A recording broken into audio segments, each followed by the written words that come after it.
Oliver Tree has reportedly died after two helicopters collided mid-air over Rio de Janeiro, Brazil on June 14, 2026. The 32-year-old musician spent years building a career around chaos, fake retirements, outrageous stunts, and songs about heartbreak, self-destruction, and disaster. This time, however, the catastrophe was very real. The helicopters crashed into an electric vehicle storage yard, where the wreckage ignited a massive fire that spread to at least 20 cars. All 6 people on board the aircraft were killed. Videos appearing to show the collision and aftermath have begun circulating online, with many outlets declining to share the footage because of its graphic nature. Oliver released a new album just a few weeks ago and was in the middle of a world tour. Best known for viral hits like Life Goes On and Miss You, he died just 2 weeks before his 33rd birthday as investigators worked to determine what caused the tragic collision. It's been over a week since the tragic death of Oliver Tree, so here's everything we know so far. On June 14th, the 32-year-old singer was killed when 2 helicopters collided over Rio de Janeiro, Brazil, killing all 6 people on board. One of the helicopters crashed into a car dealership and burst into flames, setting multiple vehicles on fire. One of the most disturbing details came from a witness who said he saw a passenger jump from one of the helicopters after the collision but before it struck the ground. Authorities never confirmed who that person was, but if the account is accurate, it means at least one victim may have been aware of what was happening in the final moments before the crash. The accident was reportedly so severe that Oliver Tree was left unrecognizable, with authorities forced to rely on dental records because of the condition of his remains after the fire. Among the other victims were Argentine YouTuber Gatsby, music producer Lucas Froda, director Lucas Vignali, and both pilots. In a chilling twist, another producer who was reportedly supposed to be on the flight backed out last minute because he was afraid of flying. More than a week later, investigators still haven't determined exactly what caused the collision. Authorities are reviewing flight records, radio communications, radar data, and the movement of both helicopters in the moments before impact. While some reports have suggested possible human error, investigators have not released an official cause and have warned that the investigation could take years to complete. This uncertainty has fueled widespread speculation about what actually happened. In a recent interview, the father of Argentine YouTuber Gatsby, one of the victims alongside Oliver Tree, said he personally believes the crash was an attack rather than an accident. He didn't provide evidence for this claim, and authorities have not indicated foul play was involved. However, the comments have resonated with many people online, where theories continue to circulate that there may have been something more going on than a simple aviation accident. For now, investigators have not found evidence supporting these claims, but until an official cause is released, the questions surrounding the crash are likely to continue. Since the crash, Oliver's remains have been returned to California, and his family has begun carrying out one of his final wishes. Rather than leaving his wealth to relatives, he wanted to use it to support artists through a foundation called Dr. Oliver Tree's extremely epic grant for baby geniuses, which is now being created in his honor.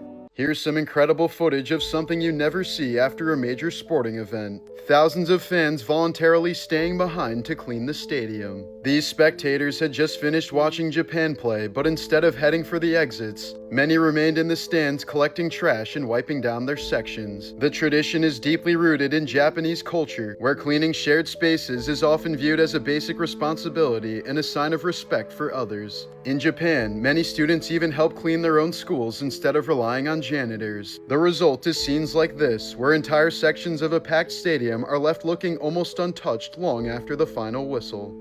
Here's a rare look at one of the most elusive underwater creatures on Earth. Captured more than 5,000 feet beneath the ocean's surface near an offshore oil rig, this giant deep staria jellyfish looks less like a real animal and more like something straight out of a horror movie.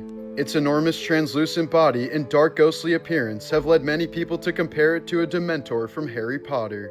Unlike most jellyfish, Deep Staria lacks long tentacles and instead uses its massive bell as a living net, wrapping itself around prey in the darkness of the deep sea. Because they inhabit some of the most inaccessible regions of the ocean, sightings are extremely rare, and scientists still know surprisingly little about how these mysterious animals live and reproduce. College student Daniel Chong was detained during a DEA raid on a suspected drug house in San Diego, even though agents later concluded he wasn't involved in the investigation and planned plan to release him. Instead, he was accidentally locked in a holding cell for nearly 5 days without any food, water, or a toilet. Chong later said he spent days screaming, kicking the door, and banging the walls for help, while hearing footsteps, voices, and other cell doors opening and closing nearby, raising questions about how nobody responded in all that time. As dehydration and starvation set in, he had no choice but to drink his own urine to survive, began hallucinating, and used a shard of broken eyeglasses to carve the words "Sorry Mom" into his arm after becoming convinced he was gonna die.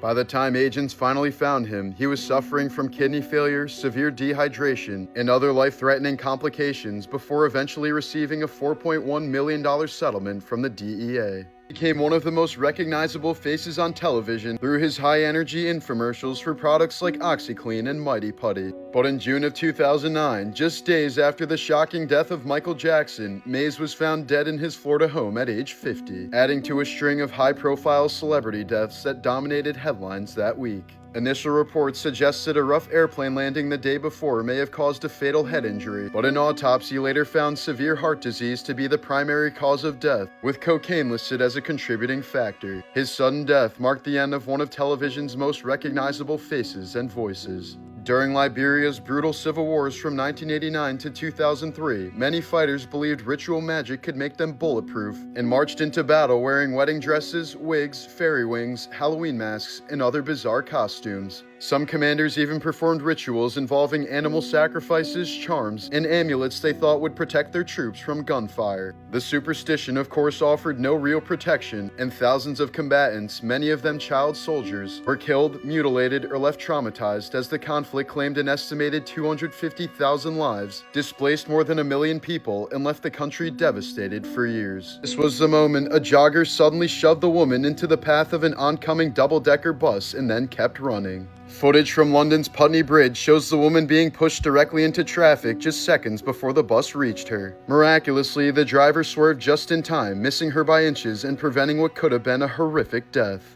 The shocking footage sparked a massive manhunt, but despite clear video of the incident, police couldn't identify the runner. For years, the mystery remained unsolved as investigators searched tirelessly for the man responsible. Nearly a decade later, authorities finally tracked him down and revealed his identity: Nicholas Brandrum, a wealthy investment banker. He was soon arrested in 2025 and ultimately convicted of assault. This was the moment Dutch aerobatic pilot Noreen Melkam-John came terrifyingly close to being ripped from her aircraft thousands of feet above the ground. During a high-speed aerobatic flight, the plane's canopy suddenly burst open and shattered, blasting her with hurricane-force wind and flying debris. The force was so intense that she temporarily lost vision in one eye and struggled to breathe, yet she somehow maintained control of the aircraft while continuing to perform emergency procedures. Despite the severe wind pressure and the constant risk of losing control, Noreen managed to safely land the plane and walked away alive from an incident that easily could have turned fatal within seconds.